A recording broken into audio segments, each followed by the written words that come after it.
नमस्कार। आज हम सुनेंगे मुंशी प्रेमचंद के उपन्यास गोदान का 5वां भाग। उधर गोबर खाना खाकर अहिराने में पहुंचा। आज झुनिया से उसकी बहुत सी बातें हुई थी। जब वह गाय लेकर चला था तो झुनिया आधे रास्ते तक उसके साथ आई थी। गोबर अकेला गाय को कैसे ले जाता? अपरिचित व्यक्ति के साथ जाने में उसे आपत्ति होना स्वाभाविक था। कुछ दूर चलने के बाद झुनिया ने गोबर को मर्म भरी आंखों से देखकर कहा, अब तुम काहे को यहाँ कभी आओगे? एक दिन पहले तक गोबर कुमार था। गाँव में जितनी युवतियाँ थीं वह या तो उसकी बहनें थीं या भाभियाँ। बहनों से तो कोई छेड़छाड़ हो ही क्या सकती थी।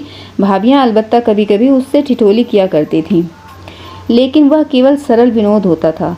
उनकी दृष्टि में अभी उसके यौवन में केवल फूल लगे थे। जब तक फल न लग जाएं, उस पर ढेले फेंकना व्यर्थ की बात थी। और किसी और ओर से प्रोत्साहन न पाकर उसका कौमार्य उसके गले में चिपटा हुआ था।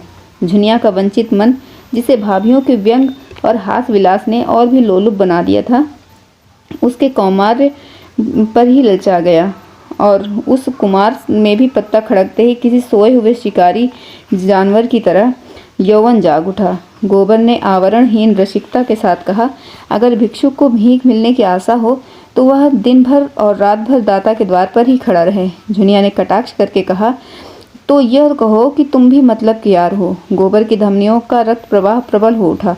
बोला, भूखा आदमी अगर हाथ फैलाए तो उसे क्षमा कर देना चाहिए।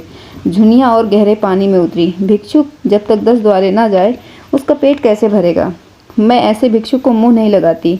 ऐसे तो गली गली मिलते हैं। फिर भिक्षुक देता ही क्या है? आशीषों से तो किसी का पेट नहीं भरता।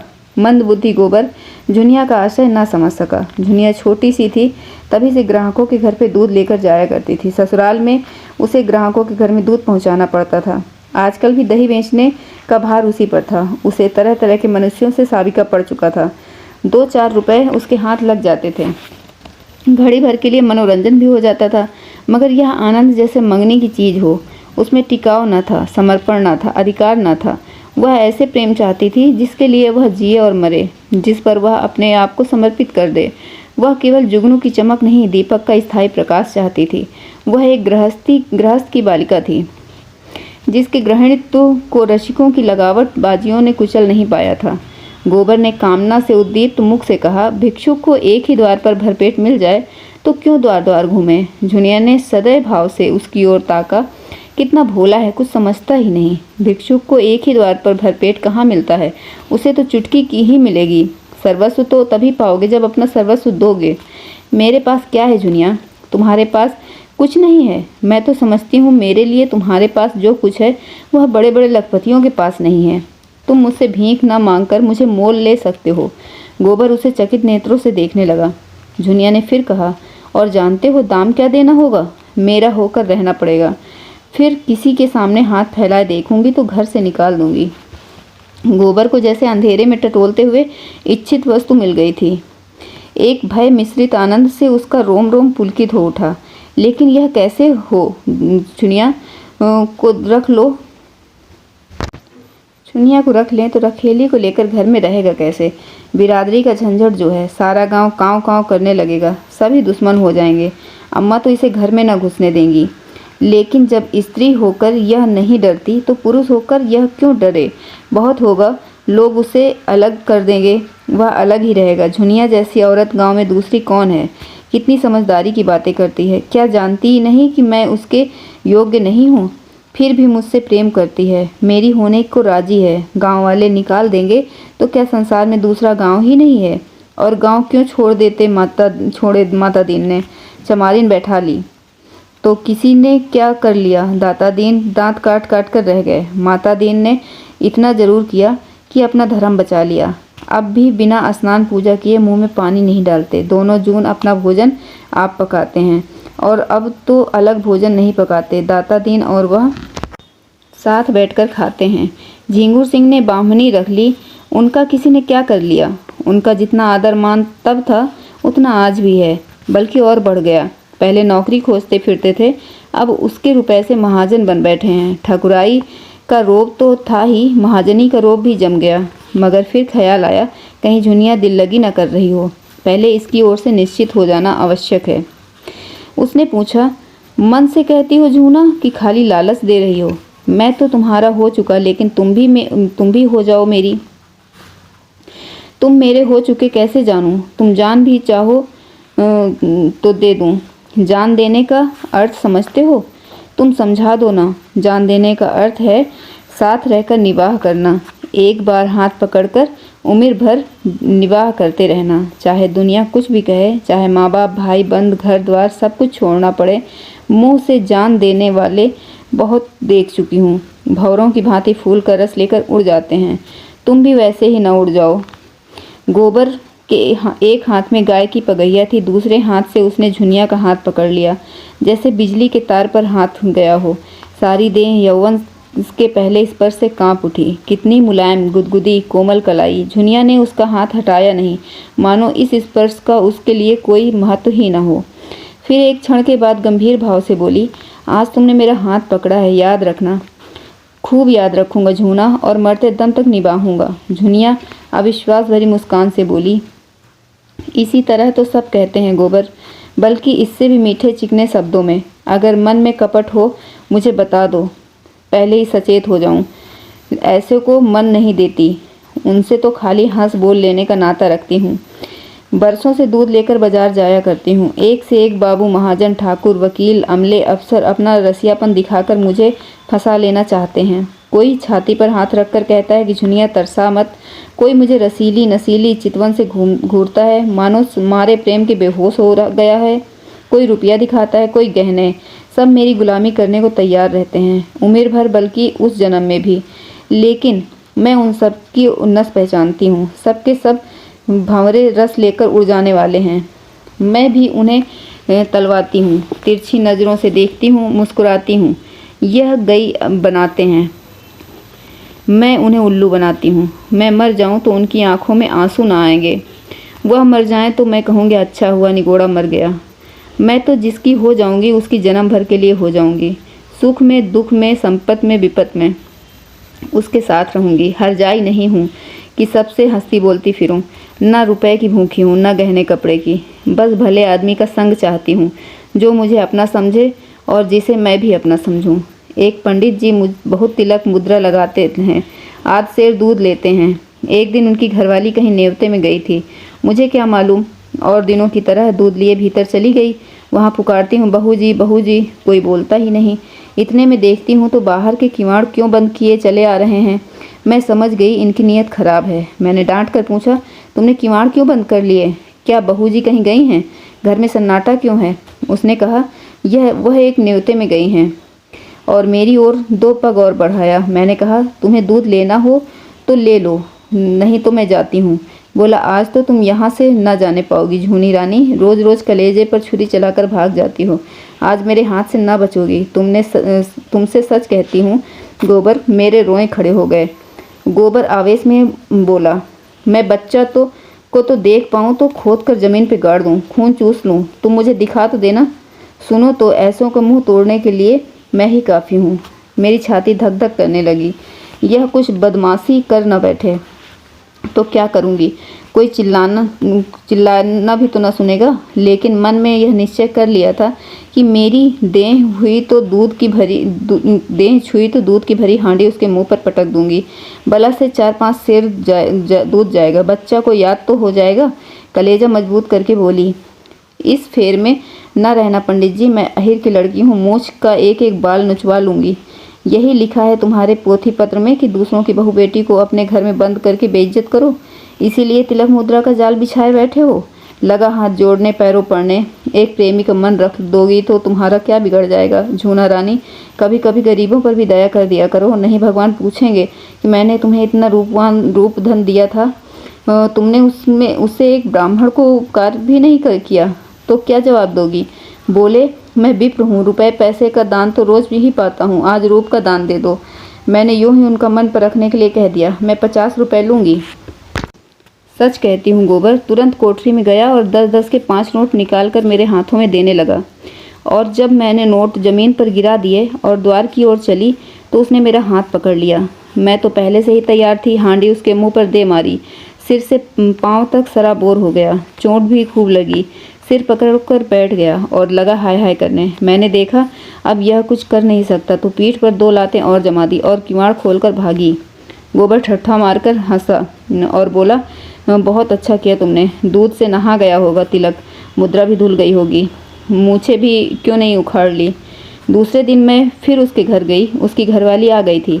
अपने बैठक में सिर में पट्टी बांधे पड़ा था। मैंने कहा, कहो तो कल की तुम्हारी करतूत खोल दूँ। पंडित लगा हाथ जोड़ने। मैंने कहा, अच्छा थूक कर चाटो तो छोड़ दूँ। सिर जमीन पर रगड़ कर कहने लगा, अब मेरी इज्जत तुम्हारे हाथ में है झूना। यही समझ लो कि पंडिताइन मुझे जीता ना छोड़ेगी। मुझे भी उस पर दया आ गई। गोबर को उसकी दया बुरी लगी। यह तुमने क्या किया? उसकी औरत से जाकर क्यों नहीं कह दिया? जूती से पीटती, ऐसे पाखंडियों पर दया न करना चाहिए। तुम मुझे कल उसकी सूरत दिखा दो, फिर देखना कैसी मरम्मत करता हूँ। जूनिया ने उसके अर्ध विकसित यौवन को देखकर कहा, तुम उसे ना पाओगे। खासा देव है, मुफ्त का माल उड़ाता है कि नहीं। गोबर अपने यौवन का यह तिरस्कार कैसे सहता। डींग मारकर बोला, मोटे होने से क्या होता है? यहाँ फौलाद की हड्डियाँ हैं। 300 दंड रोज मारता हूँ, दूध घी नहीं मिलता, नहीं अब तक सीना यूँ निकल आया होता। यह कहकर उसने छाती फैलाकर दिखाई। झुनिया ने आश्वस्त आंखों से देखा। अच्छा, कभी दिखा दूंगी, लेकिन सभी एक से हैं। तुम किस किस की मरम्मत करोगे? ना जाने मर्दों की क्या है कि जहाँ कोई जवान सुंदर औरत देखी और बस लगे घूरने, छाती पीटने। यह जो बड़े आदमी कहलाते हैं, ये तो निरे लंपट होते हैं। फिर मैं तो कोई सुंदर नहीं हूँ। गोबर ने आपत्ति की। तुम्हें देखकर तो यही जी चाहता है कि कलेजे में बैठा लें। झुनिया ने उसकी पीठ पर हल्का सा घूंसा जमाया। लगे औरों की तरह तुम भी चापलूसी करने। मैं जैसी कुछ हूँ वह मैं ही जानती हूँ, मगर लोगों को तो जवान मिल जाए घड़ी भर मन बहलाने को, और क्या चाहिए। गुण तो आदमी उसमें देखता है जिसके साथ जन्म भर निवाह करना होता है। सुनती भी हूँ और देखती भी हूँ। आजकल बड़े घरों की विचित्र लीला है। जिस मोहल्ले में मेरी ससुराल है, उसी में गपड़ नाम के एक काश्मीरी रहते हैं। बड़े भारी आदमी थे।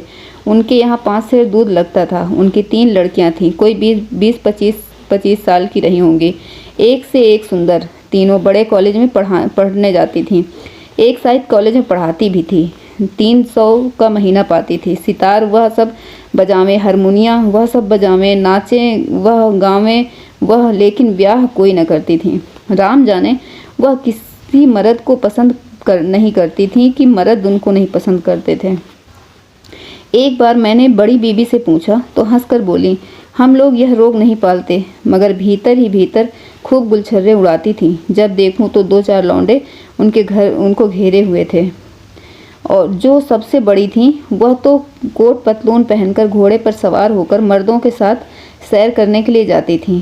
सारे शहर में उनकी लीला मशहूर थी। गपड़ बाबू सिर नीचा किए जैसे मुंह में कालिक सी लगाए रहते थे।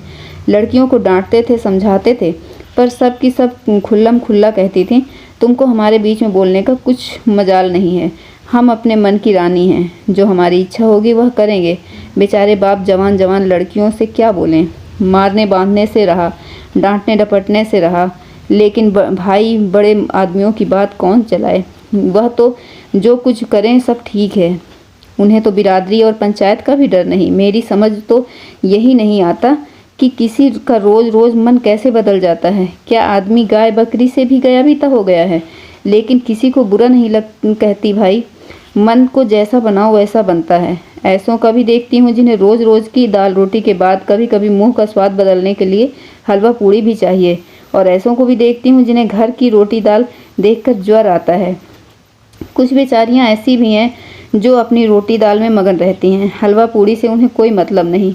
मेरी दोनों भावजों को ही देख लो। हमारे भाई काने कुबड़े नहीं हैं, 10 जवानों में 1 जवान है, लेकिन भावजों को नहीं भाते। उन्हें तो वह चाहिए जो सोने की बालियाँ बनवाए, 6 महीन साड़ियाँ लाएं, रोज चाट खिलाएं।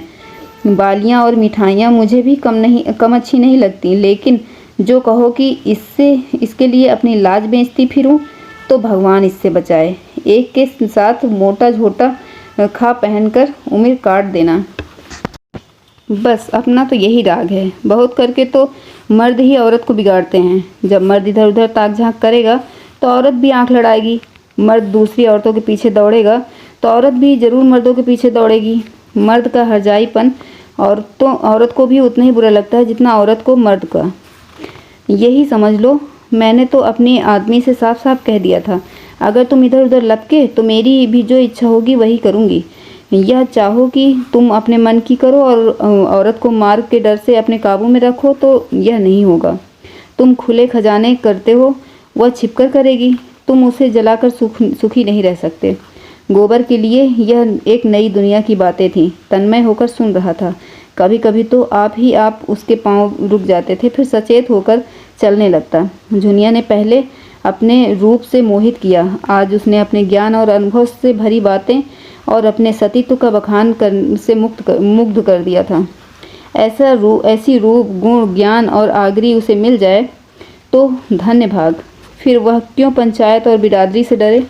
झुनिया ने जब देख लिया कि उसका गहरा रंग जम गया तो छाती पर हाथ रखकर जीभ दांत से काटती हुई बोली, अरे यह तो तुम्हारा गांव आ गया, तुम भी बड़े मोहरे हो, मुझसे कहा भी नहीं कि लौट जाओ। यह कहकर वह लौट पड़ी। गोबर ने आग्रह करके कहा, एक क्षण के लिए मेरे घर क्यों नहीं चलती, अम्मा भी देख लें। झुनिया ने लज्जा से आंखें चुराकर कहा, तुम्हारे घर यूँ ना जाऊंगी, मुझे तो यही अचरज होता है कि मैं इतनी दूर कैसे आ गई। अच्छा बताओ, अब कब आओगे? रात को मेरे द्वार पर अच्छी संगत होगी, चले आना, मैं अपने पिछवाड़े मिलूंगी। और जो ना मिली तो लौट जाना। तो फिर मैं ना आऊँगा। आना पड़ेगा, नहीं कह देती हूँ। तुम भी वचन दो कि मिलोगी। मैं वचन नहीं देती तो मैं भी नहीं आता, मेरी बला से। झुनिया अंगूठा दिखाकर चल दी। प्रथम मिलन में ही दोनों एक दूसरे पर अपना अपना अधिकार जमा चुके थे। झुनिया जानती थी वह आएगा, कैसे ना आएगा। गोबर जानता था कि वह मिलेगी, कैसे ना मिलेगी। गोबर जब अकेला गाय को हाँकता हुआ चला तो ऐसा लगता था मानो स्वर्ग से गिर पड़ा हो। इस तरह 5वां भाग समाप्त होता है। धन्यवाद।